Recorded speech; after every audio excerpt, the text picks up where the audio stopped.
This evening, we are pleased to host and explore a very important topic, allyship and intersex visibility.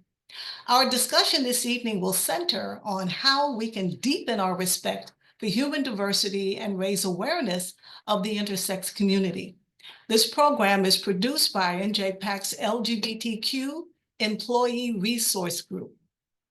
This discussion is also informed by the documentary Intersection, which follows the personal stories of people who identify as neither male or female.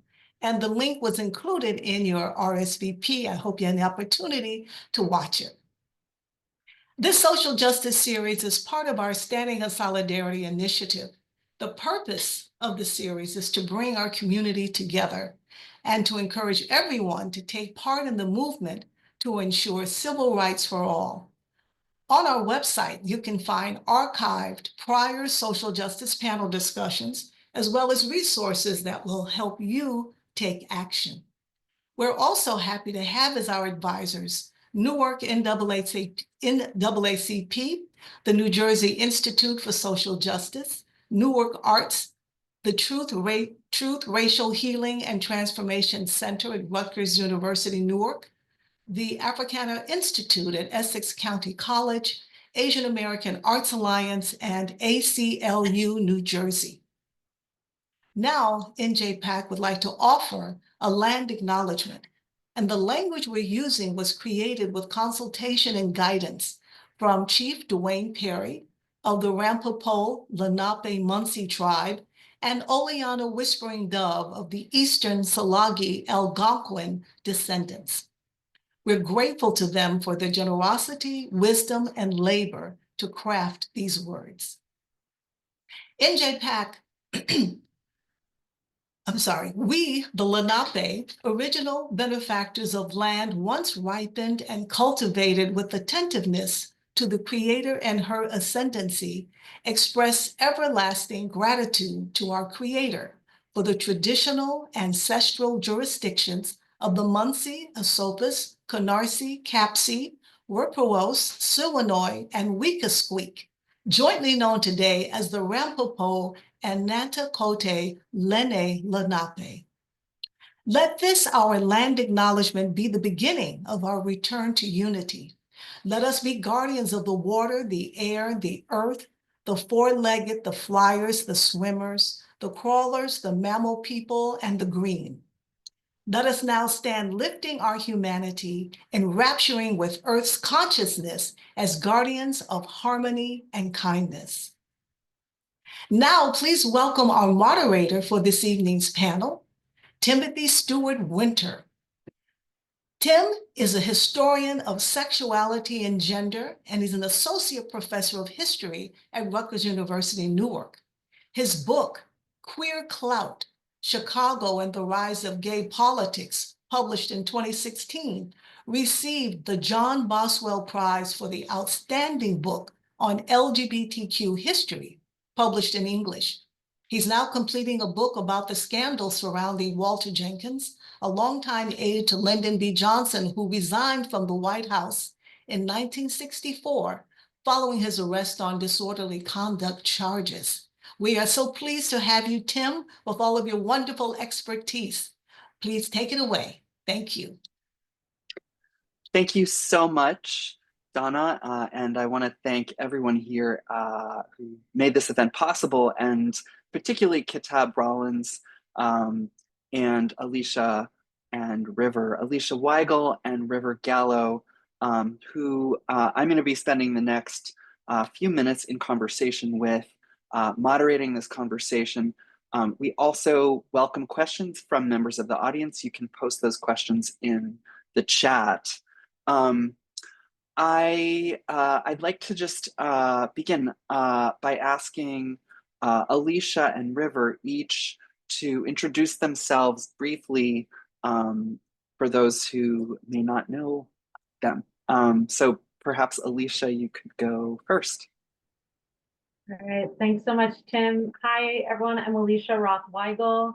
I am an intersex political advocate and medical consultant, as well as author of the book Inverse Cowgirl. That's inverse cowgirl, not reverse cowgirl. So that's fun too. And yeah, I'm really happy to be here, and actually will be moving to New Jersey soon to pursue a doctorate in sociology at Rutgers. So especially happy to be in the community of fellow New Jerseyans, New Jerseyites, New Jerseyans, right? Yeah, New Jerseyans, I think. Great. Jersey folk. Great, wonderful. Thank you. And River. Hi everyone. My name is River Gallo. My use they them pronouns. I'm from New Jersey. I am a actor, writer, and filmmaker, and an intersex advocate. And yeah, that's me. So I'm, and I should also say that although we just met, I feel like I know a little bit, each of you from the movie Everybody, which was released in 2023, and directed by Julie Cohen.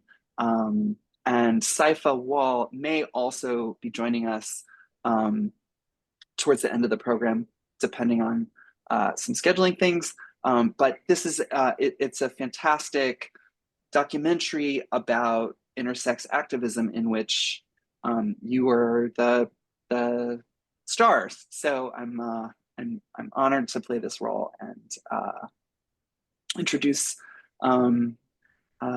this issue to folks who maybe only know about it from the film Intersection or Everybody, or perhaps are just diving right into this conversation. So I'm going to lay out some framing first, and please feel free to jump in and perhaps correct me or add where you see fit. But intersex is, you know, the I in LGBTQIA plus. You know, and as Donna mentioned, refers to people who are somewhere in between the identities of male and female.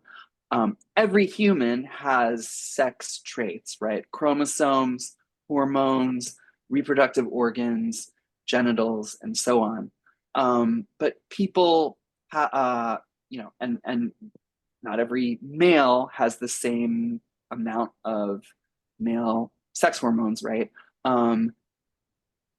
But people with variations in those sex characteristics sort of fall under this umbrella category of intersex. Some people know that they have intersex variations, some people don't know.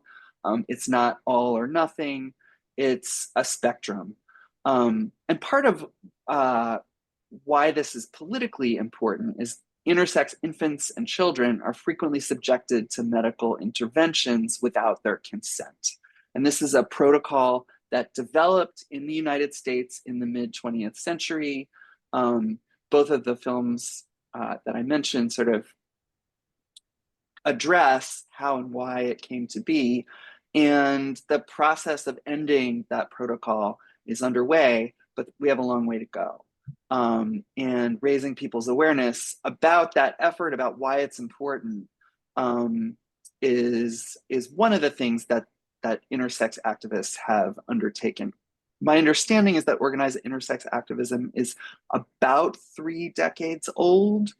The Intersex Society of North America was founded in 1993, and kind of deliberately didn't use the older term hermaphrodite, which is seen as sort of stigmatizing. The last thing I want to say, just as preface, is the question, how common are intersex people, comes up sometimes, just as it does with gay and trans and bi people. And as with gay and trans and bi people, it's very hard to know for sure just how common being intersex is. In part, people don't necessarily know until puberty if they're intersex or where they fall, exactly what variation they might have. Most, you know, if people are born, one of the first questions we ask is it a boy or is it a girl? And there's also fluctuation in terms of exactly, what the sort of medical definitions are, medical categorizations, and who identifies, who chooses to have this, to associate with this identity, which is often stigmatized, and intersex people are usually told not to speak publicly, not to even reveal to people they're very close to this aspect of themselves. So what percent of the population is intersex? I've seen very wide-ranging definitions from 1 in 1,500 people to upwards of 1 or 2% of the population. But I'm most interested in the experience, the human rather than the medical aspect of being intersex. And so I'd like to ask River and Alicia, what does intersex visibility mean to you? How do you define what it means to be intersex? And are there any common myths or misunderstandings that you want to, that you'd like to address? So would either of you like to jump in, or should I choose some? River. Well, first Alicia of all, chose. thank you so much for just giving the rundown that we normally have to give. For a second, I was like, oh, this is usually what we have to say to people to begin conversations, and you just did it all for us. Aw. I was like, great. I was like, wait, so what are we here for? But so thank you. That was so thorough and really surmise so much of the medical, the stigma, all the main talking points around intersex from a medical perspective and a sort of sociological perspective. Your question was what is intersex visibility to me? Yeah, or being out as intersex, maybe. I guess I can answer that first by talking about my own journey coming into discovering that I was intersex. I was born with a variation called anorchia, in which my testes were absent at birth. So penis, scrotum, no testes.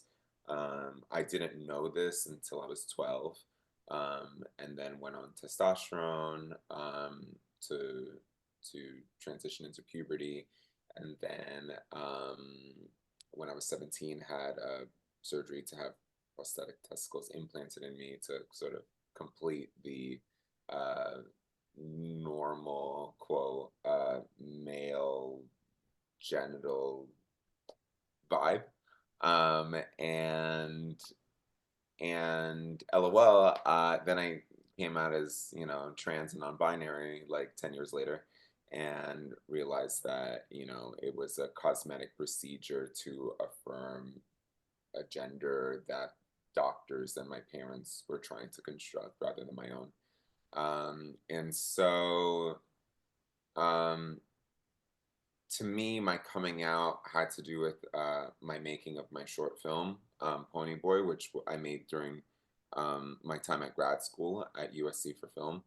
And at the time, I just felt like I had addressed a lot of my queer identity in my theater work in undergrad, and like in sort of like the downtown theater scene in New York.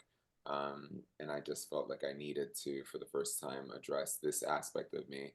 And I realized that anorchia was part of the larger intersex umbrella. And it was through like the internet. Like I found Alicia and other Pigeon, Pagonis, other intersex advocates that were openly talking about being intersex at a time where I just didn't even know people. I didn't know the word existed, and I didn't know people were identifying as such.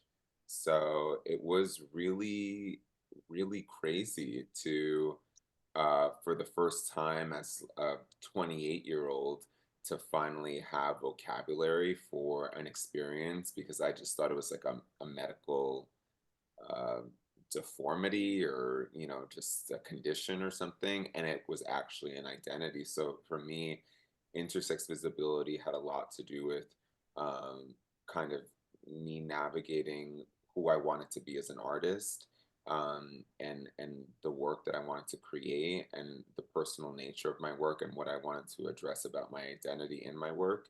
Um, and and then when I found out that like intersex people hadn't created film work at this public level, and degree of widespread visibility, it just kind of emboldened me to continue to make this something that was the hallmark of my work as an advocate and activist, to make intersex art through film. And so for me, I guess intersex visibility had a lot to do with seeing sort of a void in the film world, where these our stories weren't being told in narrative, and mostly in documentary, and wanting to fill that space. Awesome. I just want to add, thank you to the folks who mentioned this in the chat.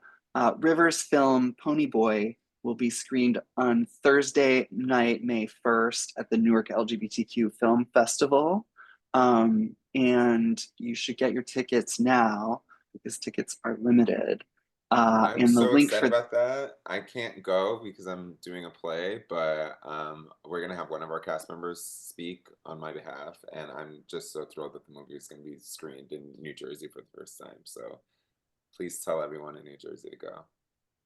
Yay, exciting. And the link is right there in the chat as well. Yay. Okay, thank you. Thank you so much. Alicia, what does intersex visibility mean to you? You can take that any direction you want. Yeah, I feel like there's so many different directions I could go with it. But I think something that River touched on, which is thinking that they grew up their whole life that this was some medical condition. I think that's often how we are delivered this information about who we are. But I can't really think of other medical conditions that exist in the world where you are told by your doctors never to tell another soul because you'll be made fun of, or you'll be stigmatized, or you won't find a good partner one day, and then forcibly altered or corrected via surgeries and hormones, oftentimes without your consent, and then told to never talk about it. And so in that way, although we are often told as kids that we have some like medical condition, I don't know of anyone who's like told as a kid, like, oh, you have diabetes, but like never tell anyone because people will think you're a freak, and like make sure that like whatever, and or something like that, you know? And so I think that shows is that this is a stigmatized identity, just like being gay or being trans, where in fact, like this is how you're born, that this is who you are, and yet you're told by these authority figures and by society at large that who you are is inherently a problem, and that that problem needs to be hidden. And so I think oftentimes I hear this question of like, well, why is intersex lumped in with these other identities? And I think it really is because it is part of our identity. It shapes so much of who we are. And yet so much of it is invisible. And so when you talk about intersex visibility, something that you mentioned in your intro, Tim, is that a lot of people don't know that they're intersex until later in life, which is definitely true. River just explained how they found out that they were intersex as they were being induced into puberty. I found out in my own way, which I can get into in a minute, that some people don't find out until later in life. Let's say someone goes to the hospital because they broke their arm or something, and then a doctor is reading through their medical records and then says like, hey, like what is this surgery you had as a kid? And the person might not even know they had a surgery, because sometimes their parents will lie to them because their parents are ashamed of what happened, or sometimes the doctors don't really fully explain to the parents what's going on, which I think is also often the case, and parents are victims of misinformation too. And so it's just intersex visibility. It's like such a layered thing. Like there are so many different ways, not only that we become visible in the world by coming out, but so many ways that it becomes visible to us, even that we are intersex. Like sometimes it's like it's hidden from us. Our own identity is hidden from us.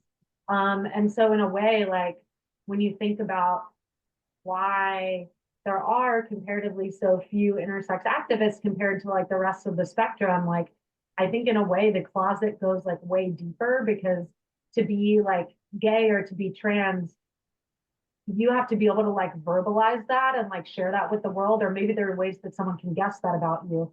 But like when you're intersex, oftentimes like your parents and doctors will know from the second that you're born because your body looks different.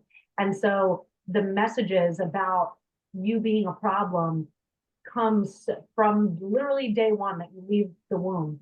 And then the mechanisms used to push you into the closet are oftentimes so much more violent. Like sometimes, they're surgical. Like the doctors don't like the way that you're born. They think you should fit into an A or B category or an M or F category on a birth certificate.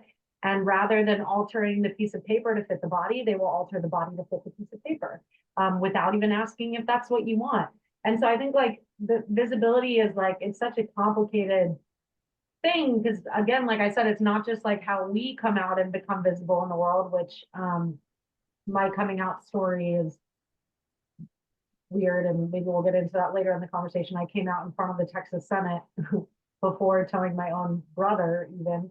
But I think it's like visibility, it's like it's so layered, because it's not even like how are we visible in the world, but it's like how is this even visible to us? And so like River said that they found out so much about their identity on the internet, and same here. It's like we're still growing this like community and the idea of what visibility means, and there are comparatively so few of us out. And so I think visibility is still like a very confusing thing for people. Thank you so much. I would love to, if you're willing, hear your story. I mean, I know a bit of it, although I didn't know it was before you came out to your brother, but I've seen the footage of you coming out on the Texas Senate floor in the context of a debate about an anti-trans bill. And I think that kind of helps or illustrates the fact that intersex people and experiences, I think, are very timely at a time when we are hearing from some of the most powerful people in this country that there are only two genders, right? And I think everyone who is LGBTQIA plus can attest that that is not true, right? But there's a way that intersex people kind of can testify to that more clearly almost than other people. So Alicia, would you be willing to share about your experience coming out in that context? Yeah, for sure. So as I mentioned, on most birth certificates, there are just binary options of M or F, male or female. But as we've been discussing, there's so much broader of an array, both in terms of sex and gender, sex being the physical traits that you're born with, and gender being how you identify and how you present in the world. And so I was living in Texas at the time, and I was deeply closeted. I had never shared who I was with anyone besides my parents and the doctors that I had growing up. But at the time, they were trying to pass a bathroom bill in Texas that would have required trans people to pee in the bathroom that aligns with the sex that is granted on their birth certificate. And I just realized that like my identity And my story shed so much light on how limiting that is and how just like false that binary is, because it says female on my birth certificate, but I also have XY chromosomes and I was also born with balls. And it like, but I was also born with a vagina. And so it's like, which matters more to you? It's like I was born with a vagina and with balls. So I don't fit neatly into either of those categories.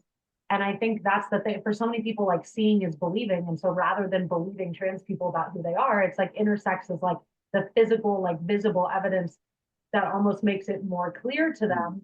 Unfortunately, oftentimes that evidence is surgically removed from us, as it was for me when they took my balls without asking me when I was an infant. That created a whole host of other medical problems for me, which again, folks can read about in my book if they want to learn more.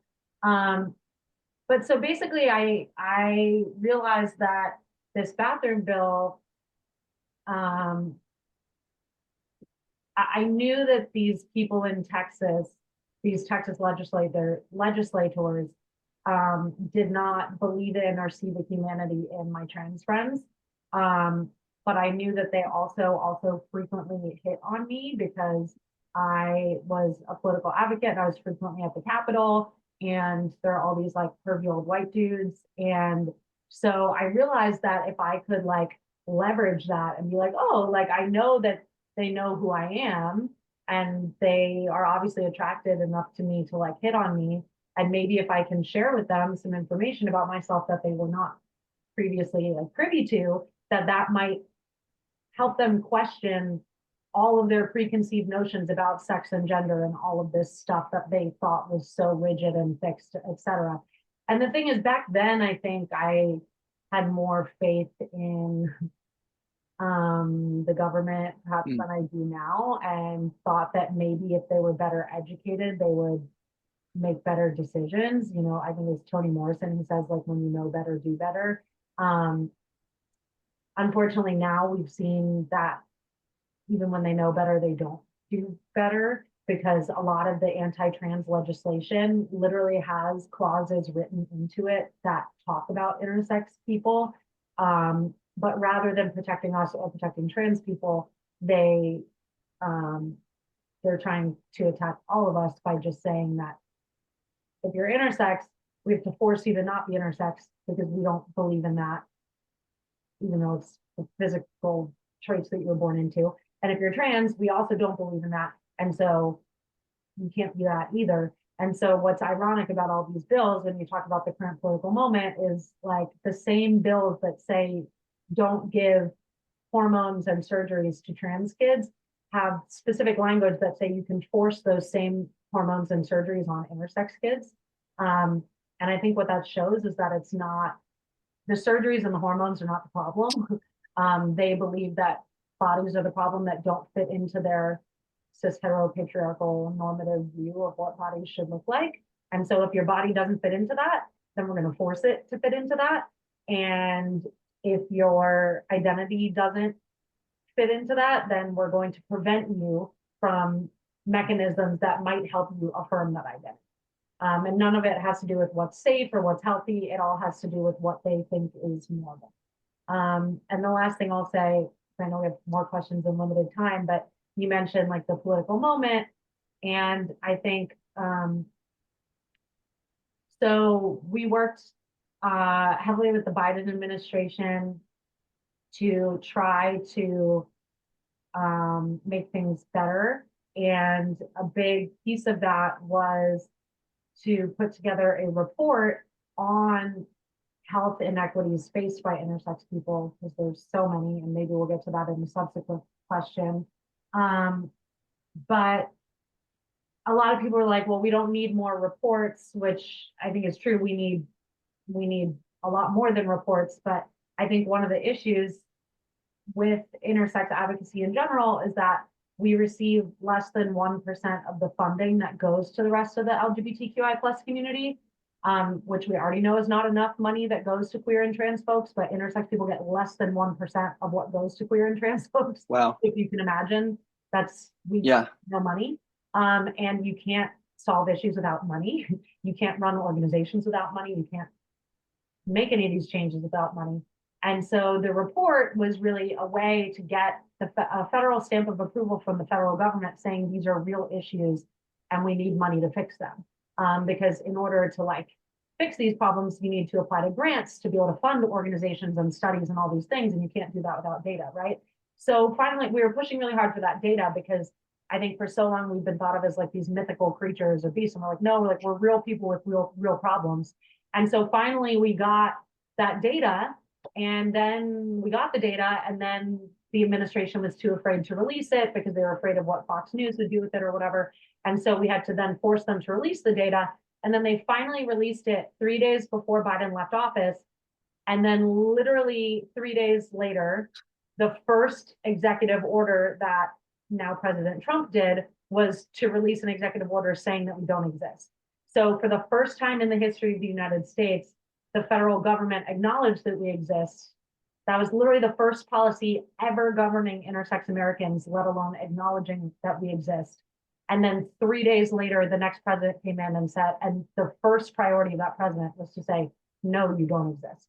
And part of that executive order was literally saying, if you scroll all the way down, because a lot of people saw the executive order that was just like, oh, there's only two genders or whatever, which is inflammatory and it's not real. We know that.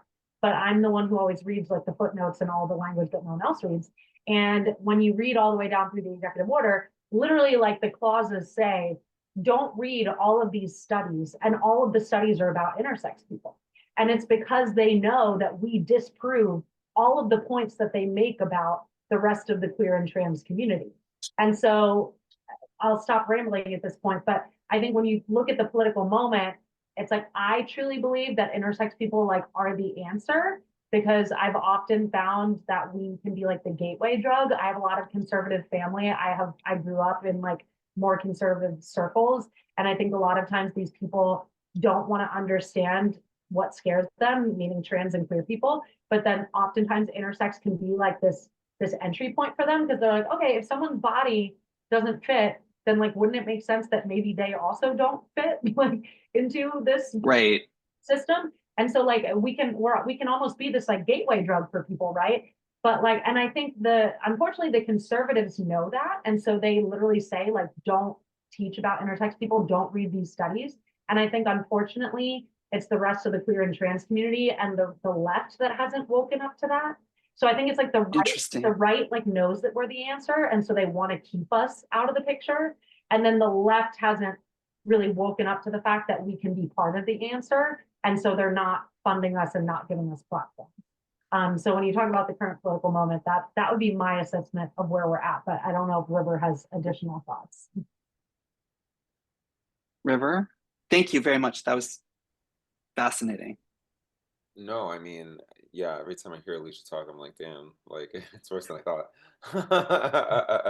Because she just is so knowledgeable around the legislative side of things. And I mean, it's just to piggyback a little bit, like, yeah, it's really, I mean, it's really disheartening sometimes as an intersex person, as a public intersex person, as someone like, you know, a face in the community, like, to hold all this knowledge about where we're at as a queer community, and to know that like, damn, people still aren't fully like giving intersex people, or like Alicia said, like the left isn't still like platforming us, passing the mic to us, giving us, you know, the space to fully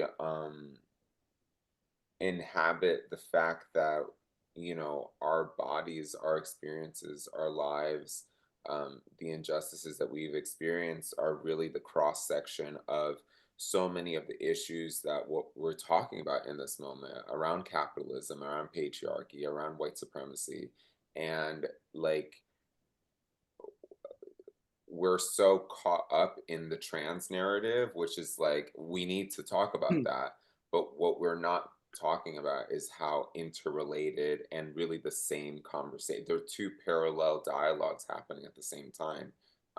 You know, what's happening with trans rights and intersex rights, but the intersex narrative is I mean, thank God we're having this conversation here.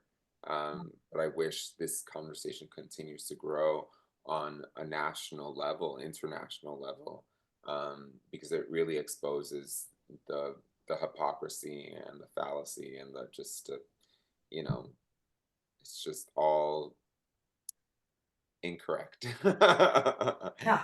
And, you know, Thank you we so just much. have our bodies that are, yeah, literally the evidence of all of that. Yeah, it's like we deserve the mic because we also have stuff that we're going through and we also need our problems fixed, but also because like we can be a tool for everybody else. Right, right. I do believe that, and you know, props to NJPAC. I'm excited that this conversation is happening and that this will go on their website and you know, be available to folks as a resource. But also, just I feel so lucky to have the chance to be in conversation. I just want to pick up someone. Asked Alicia for the citation of your book. It's called Inverse Cowgirl. And I would just add that there is an audiobook version that is read by the author, also available.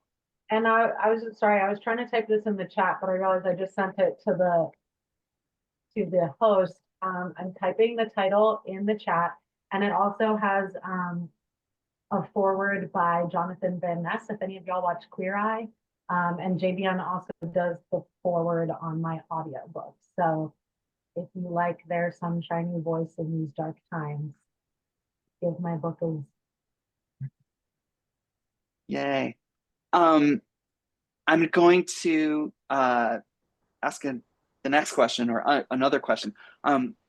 Can either of you talk about how sort of aspects of your identity, and here I'm thinking of other aspects of your identity, right? Because nobody is just cis or gay or intersex or white. How do other aspects of your identity, race, gender, class, sexuality, gender identity, shape the way that you approach your intersex advocacy?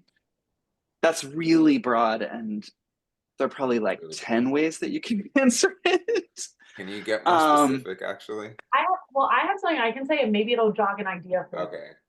So for me, I think one thing I realized was the power of being intersex and a woman, because like, as we talked about, sex and gender are related, but also distinct. So, and that frustrates me a lot when I see these like drop down boxes on form that ask for like what your gender is, and it'll be like, and the options will be like intersex, trans, woman, what? And I'm like, well, what if you could be all three of those things at one time. You could be intersex, trans, and a woman, right? And it's like, those are not necessarily the same thing. But I think one thing that I realized, for example, was that women are more or less half of the world's population. And so if we could get intersex issues included in the broader women's movement, then we would have half the world fighting for us. And so I have tried hard to like frame some of our issues in terms of the same sort of context that the women's movement often uses. So I think we're oftentimes included in like the broader LGBTQIA plus community, of which we are, well, I wouldn't say often, but we should be more often included in that space. But also like I'm intersex and I'm a woman, and a lot of our issues intersect with the women's movement. So when you look at like bodily autonomy, for example, and the ability to make decisions about our bodies, whether that be with sexual assault or whether that be with abortion, intersex is very much one of those issues. I was not given the opportunity to make the decision about my reproductive organs and about my future when they took my testes without asking me. And so I think it's like, we definitely need to be included in the broader like queer and trans community. And I would love to see more of the women's movement talking about intersex issues. And so I think like, just given the fact that that is an intersection of my identities, like I try to I try to advocate, and I also got my start as an activist in the women's movement on the issue of sexual assault specifically. And so I think that's a way that helps frame a lot of my work. Awesome, thank you. And River, you mentioned also identifying as trans, I think. So I would love to, I mean, if that's a direction that that you would like to take with the question, feel free, Yeah, I guess but for also feel free me, not to. I guess for me, it's become a question of like,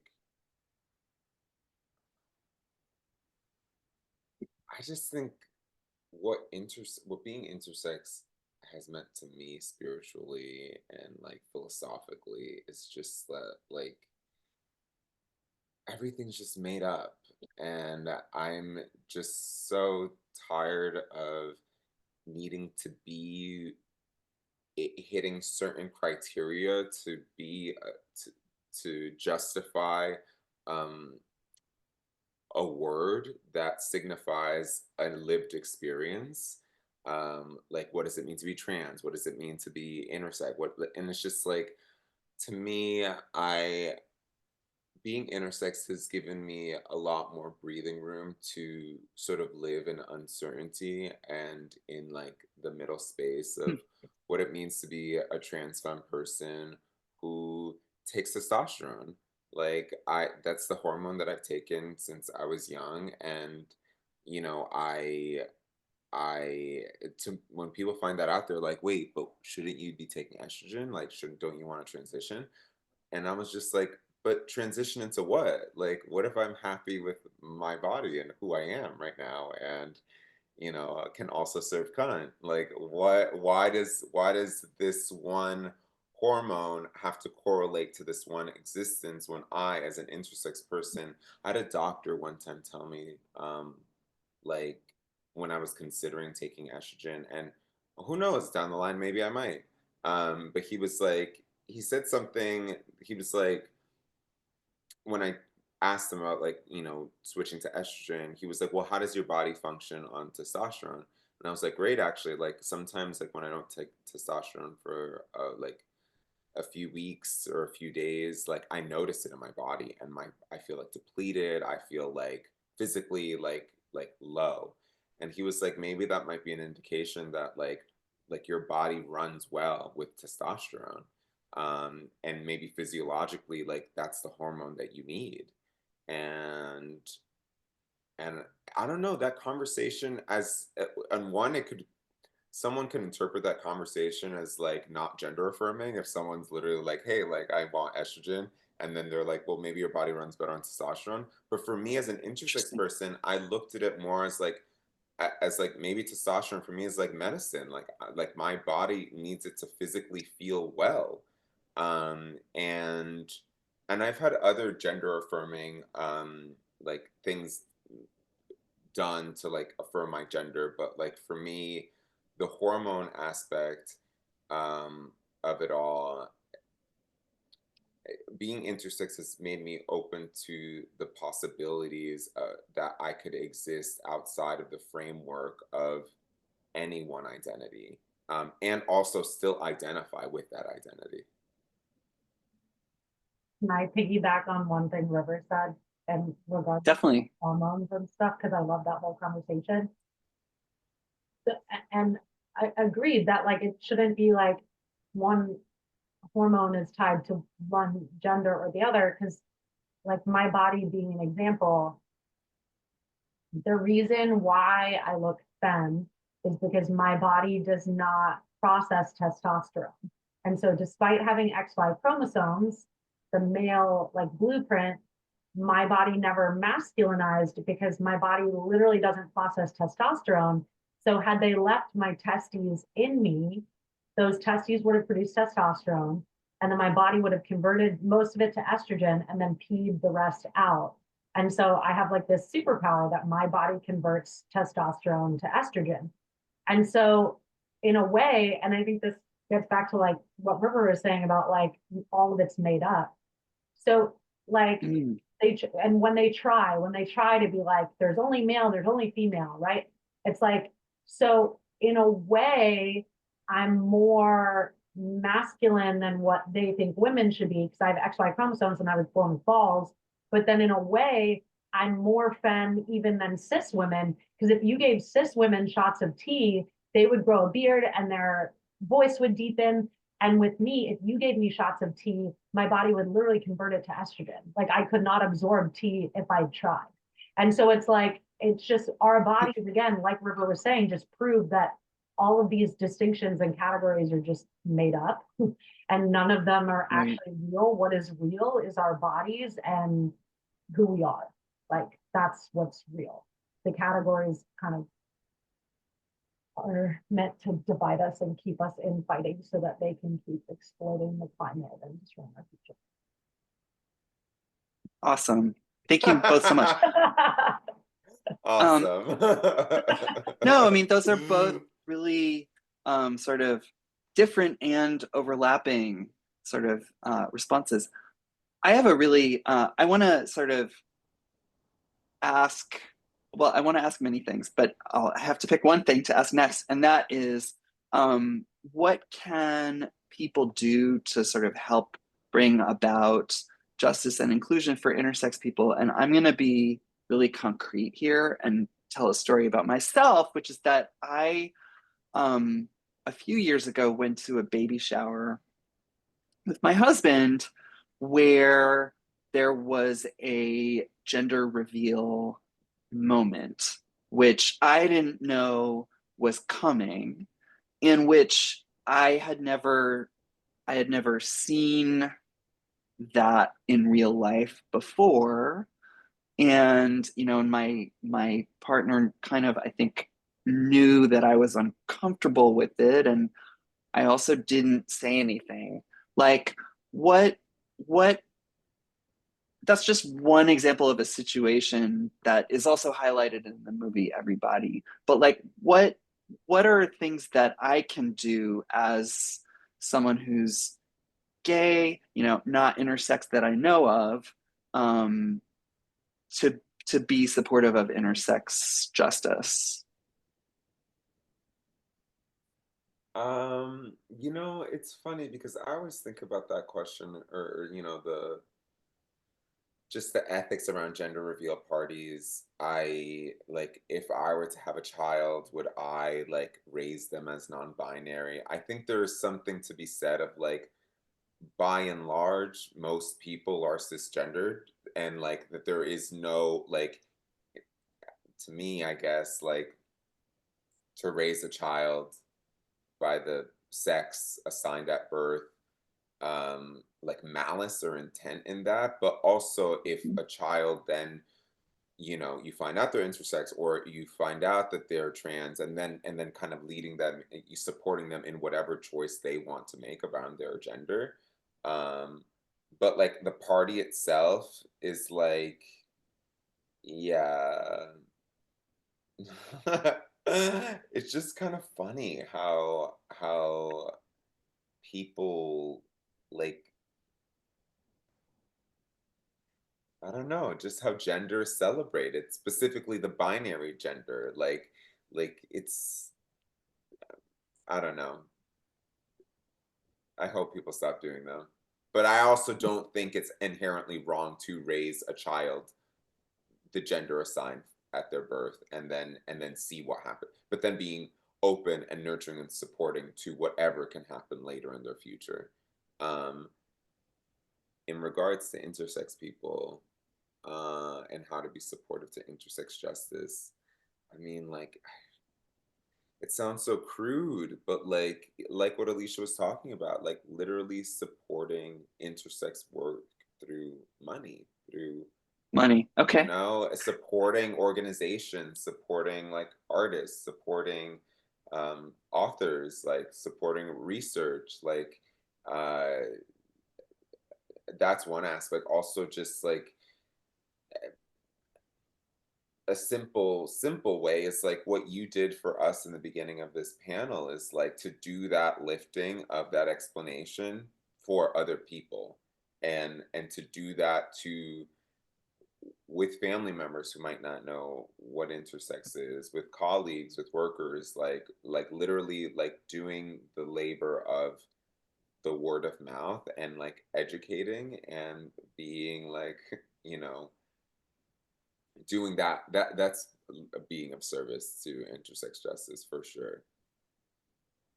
Yeah, I totally agree with Thanks. River on both answers, that doing the lift of educating is huge because um, there are a lot of people in the world who hate trans people. There are very few people in the world who don't know what trans means. And yet Right. with intersex, it's just people don't even know what it means. And so like I make this joke that it's like they might hate us, but first we have to like take 10 minutes explaining our existence before they have the opportunity to hate us. And oftentimes just to explain our existence involves delving into a lot of childhood trauma and medical abuse. And so it's just Right. having someone else do that work first, like you did, is like huge. Like I would love to get to a point where like, even if we have all these other issues that our community is facing, like at least people will know what the word means. Like that in itself would even be big. So yeah, the educating piece, like River said, and the money piece too. I mean, like I'll just give an example where it's not even just like the money, like it is money. We need money. I talked about that with less than 1% of the broader queer community, but just like Right. opportunities though, like not just money, but like opportunities that money brings. Like an example is every Pope, what was the Pope's name that just died? Francis? Paul? Francis. Francis. Wasn't there a John or a Paul in there? Or did I make that up? It's like the one before, That was Oh, okay, got it. Okay. maybe two before. So Pope, two before. Yeah. so may he, may his memory be a blessing. May he rest in peace for those who liked him. But he, speaking of, he just died, and the Catholic Church, there's this movie that came out recently called Conclave that Yes. that intersex identity drives the entire plot line, which is great. I actually thought the movie was good. I don't know if River liked it or not. Like I didn't. Loved I thought the movie was great. I think it was also a big missed opportunity though, because I think it uses us literally as the entire plot drive, like the entire plot of the film rests on intersex identity. But like, of course, they didn't use the word intersex, which I think was fine in the context of the film. But like, I think they could have used the film as an opportunity to then like maybe drive awareness to the intersex community, or at the very least, like donate some of those millions of dollars they're making off the film to like intersex organizations or something. Like it's often Wow. they will like use us as the plot driver or like literally the entire punchline to the film, but then no one wants to like actually help us. And so I think like that's what I would say is like people like River said, that the act of educating yourself and educating others is huge. Funding us is big, giving us opportunities, you know, not just using us, but like giving us opportunities to share our own stories, like whether my book or River's film or the talk that we're having now. I thank you for bringing up Conclave, which I also loved, but I also didn't see the plot twist coming and wasn't sure how I should feel about the representation. So it's helpful to hear that Well, everything the that part is like I saw it in theaters with my friends, and everyone when it happened, like a lot of people in the theater were like laughing when they did the reveal, and then I think a lot of people were like, yeah, and then I think a lot of people were like confused because you know you hear this narrative all the time that like that's not real, or people or I saw so much of the right. online conversation was like, oh, so the Pope was trans, and it's like, no, the Pope was intersex, but no one gave us a platform to be able to talk about that. Right. Like, Totally. yeah. Yeah, I actually had conversations with people about it afterward, discussing like what was the Pope trans or intersex. Right. Yeah, and the film doesn't right. They could have, I guess, outside the framework of the film, done something to support people having conversations about it, right? Which, yeah, didn't happen anywhere that I So Stanley Tucci sees this conversation and like wants to have dinner with us, if I think he cooks really great at times, but I'd love to eat some of his food and give him some opportunities to fund Intersex. love it. I hope that happens. So I'm Yay. gonna send an email. I'm like, wait, right? We need a fuck. You I need mean, to have some pasta with they Stanley. could do some retroactive work, like, Yeah. you know what I mean? Like, obviously, Right. We'll support the movie. yeah. If you, yeah. What role can schools, media, I mean, the media journalism is one of the institutions in our world that's feels like it's collapsing. But what can schools and media and schools and medical research as well, but what can institutions do in as part of this work? Or what can we ask our institutions to do? One thing that occurs to me is just saying LGBTQIA plus, which I haven't always done. I mean, it is Um, a mouthful. I wish we could just be called like the rainbow community and like, you know, but if we are gonna list a bunch of letters, don't leave us out of it. That's for sure. Right. yeah, Ubiquitia.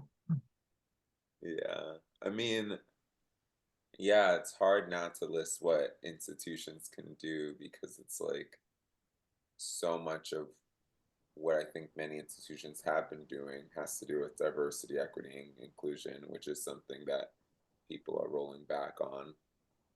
Right. But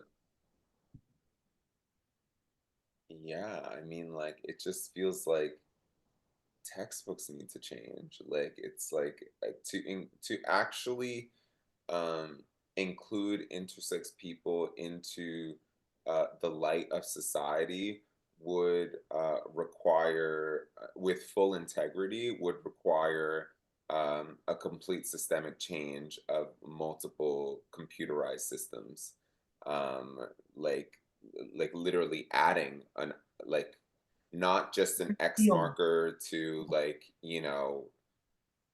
a non-binary or unspecified gender, but like to include an I or like I mean like biology classes, like it to really Yeah. actually include the truth of who we are as humans, and that intersex I and I the intersex identity and the existence of intersex people is real would require people to start telling children about that this is a possibility of human existence, which I remember in biology class actually learning about it when we talked about genealogy and like DNA stuff, and like what were those things called when you did like the little like chart with like the chromosomes Punnett and squared.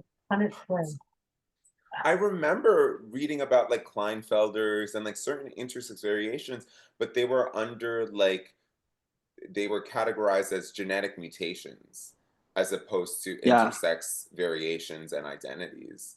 And so it Right. would require to really do like our community justice and intersex people justice would require like a complete overhaul, a systemic overhaul. So it's It would require sports to not exist as they are too, because to be honest, they're so worried about trans people playing sports because they're measuring people's levels of testosterone. But then again, there are people out here that literally our bodies don't even respond to testosterone. Like none of it is, it would just require changing the entire world. Like the binary doesn't exist. Right. Like Interesting. when you look at the spectrum, like, and this is something I like to remind folks too, that all of us are on a spectrum. It's not just intersex people. So like some cis men can grow a full beard and some barely grow peach fuzz. Some cis women have huge boobs and some are flat chested. Like we all exist on a spectrum. It doesn't like Right. intersex people are just closer to the center of that spectrum, but like we're all, none of the boxes exist. Yeah. Well, as a historian, one of the things that strikes me about like Olympic sex testing, right, is like the solution was supposed to be we'll do chromosomal tests, but like then it turns out sometimes you don't get the result that you are expecting. Right. Um, Because so again, so the binary doesn't exist. right, right. What are there legal or policy? I mean, it seems I get the sense that ending sort of non-consensual surgeries on intersex infants is a major kind of policy area that I know. My understanding is that some states or cities either regulate this or have expressed support for this measure. There are entire countries that have, but no US states that have. Kenya doesn't do the surgeries anymore, Greece, Malta, Wow. but there are no US states that have outlawed these surgeries. No. There's So New York passed like a condemnation, but that is only within state funded hospitals, and most of these surgeries actually happen in private hospitals, so they're not even in the jurisdiction of the policy. But I think that's something that, interesting. yeah, the US is really behind on a lot of these issues. Are there pitfalls that even well-meaning people should avoid? Just to get really concrete. What do you mean? I don't know. I mean, I feel like this is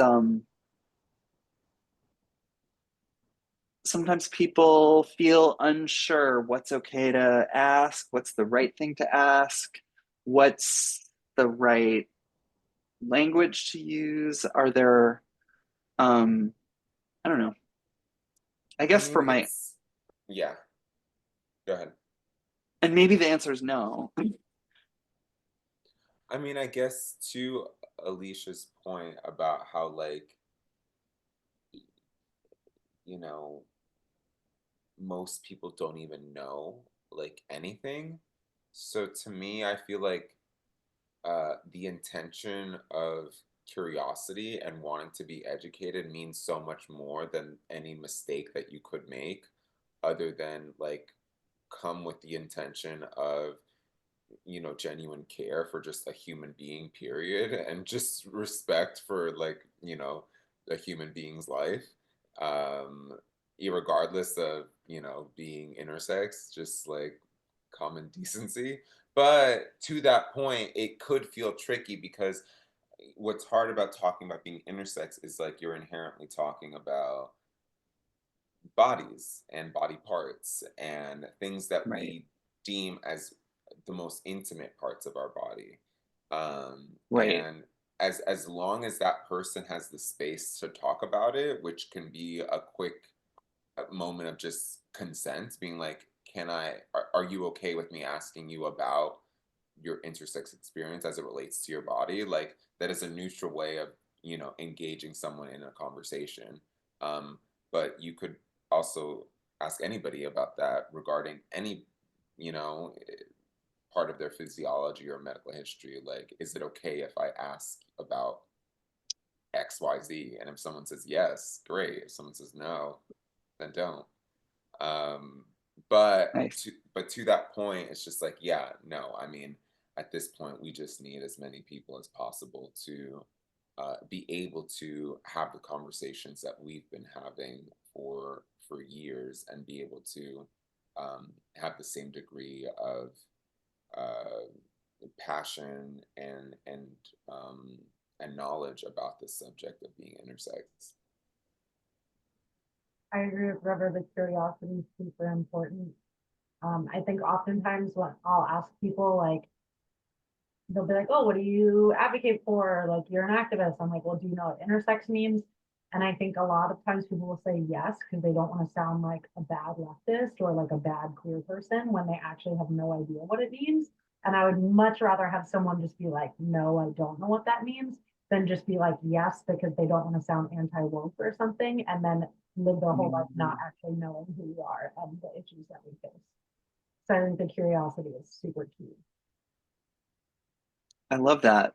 I'll be honest, I told a very close friend I was doing this and mentioned that LGBTQIA, that the intersex is the I, and my friend was like, what? Yeah, and I feel like they're more willing to tell you that than they would be if like River or I were like, oh, I'm intersex, then people feel weird being like, oh, I don't know what that means. Totally. Rather, Right. I would rather have Honestly, I was really glad this friend said that because anyway, we have a question about karyotypes. I'm gonna be honest, I don't know what that means. karyotype is like a test they can do to check for your chromosomal pattern. Ah, So got it. that can be a way that people find out that they're intersex. They're not very common tests. They don't karyotype like every kid or something, but that can be a way if someone's not sure if they're intersex that they might ask their doctor to order a karyotype. If folks have other questions, feel free to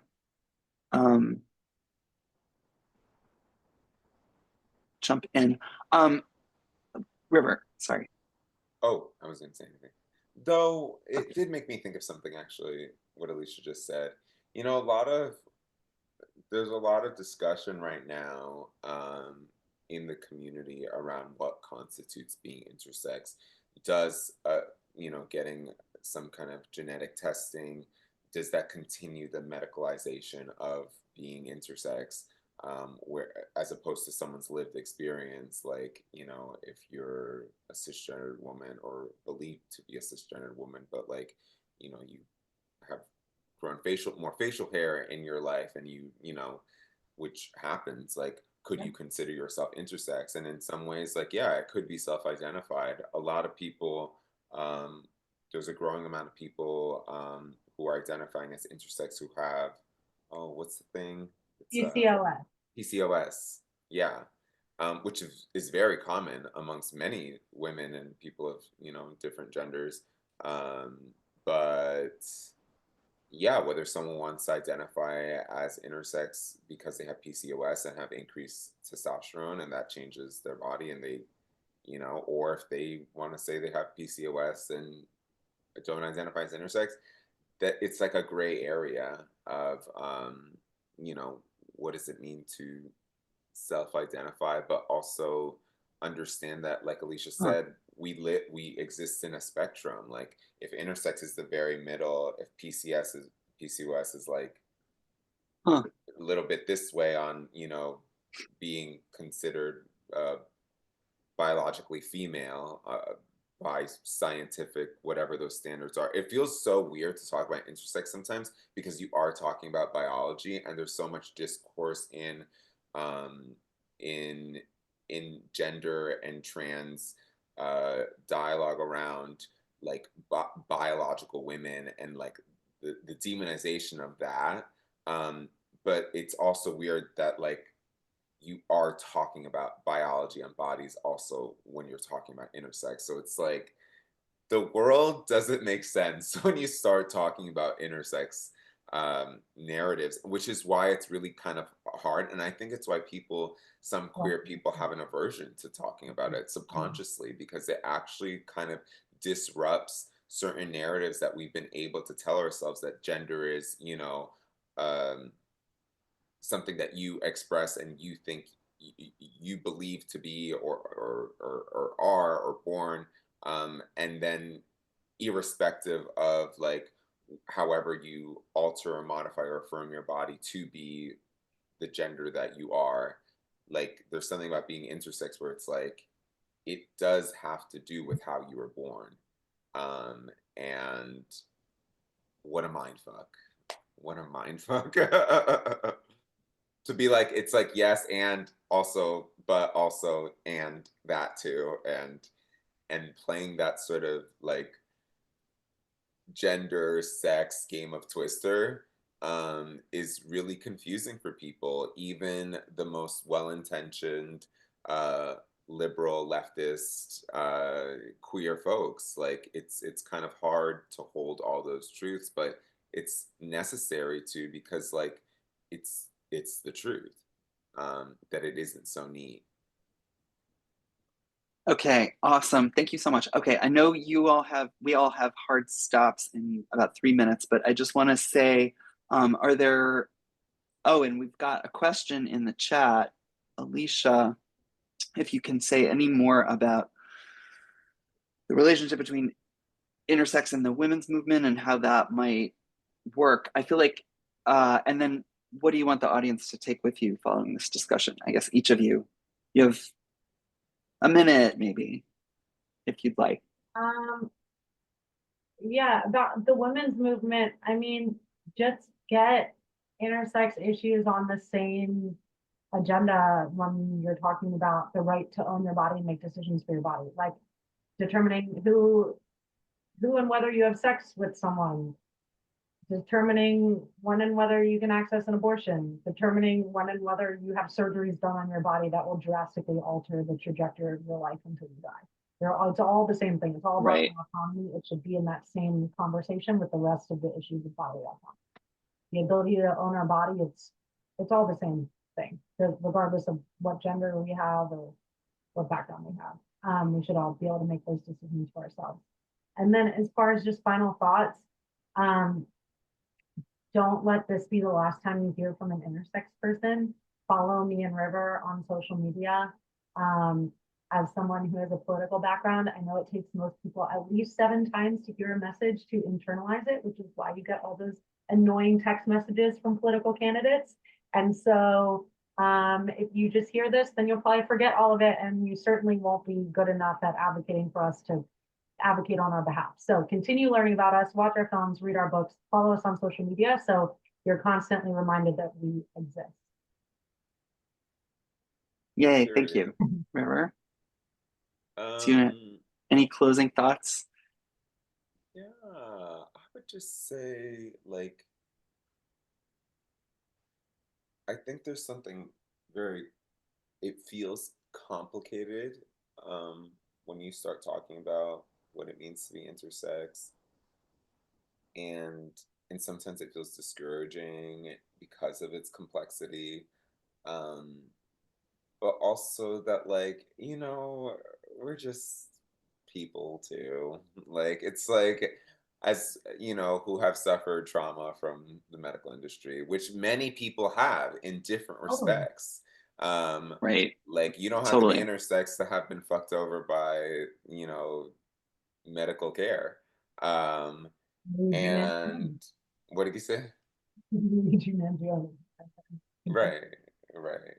So, I would say, I think it's important to advocate for us and be okay to not be a perfect advocate for intersex people.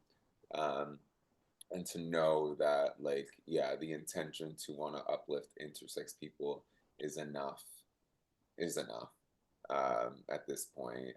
But yeah, as Alicia said, yeah, watch our movies, watch everybody, watch Pony Boy when it comes out later this summer in theaters and on June 27th and in May 1st at the Newark LGBTQ plus film festival. Thank you so much to both of you, and thank you NJPAC, thank you Kitab and Donna, and the folks who've made this happen behind the scenes.